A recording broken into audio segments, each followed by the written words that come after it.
Suzuki Baleno review. It has made two concerted attempts to sell what we might consider to be a typical family use, full-sized hatchback in both Europe and the US. The most recent of them, you may remember, was the Liana. But before the Liana came the original Baleno, a decent but typically unadventurous model, available in hatch, saloon and estate bodies, that was launched in 1995. Built on a stretched Swift platform, it was the car intended to propel Suzuki into the car-making mainstream, which, as you may have noticed, it spectacularly failed to do. But should we regret the failure, when Suzuki has instead grown to be one of the global car industry's true specialists?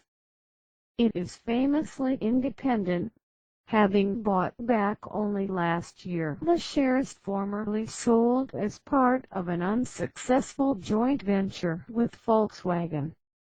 It is a renowned expert in making superminis and small 4x4s, and it's a roaring success in some of the world's most important developing markets.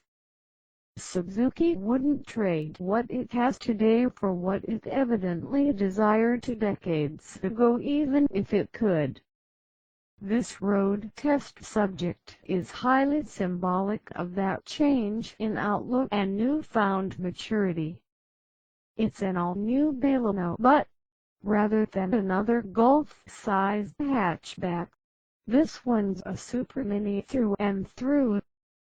Built at Maruti Suzuki in India for global export markets and on an all-new platform that'll be used across the maker's full range of small cars, the Baleno is intended as a more rational, practical choice than the smaller Swift. It's big on space, big on equipment, and equally big on value, and still a recognizable Suzuki.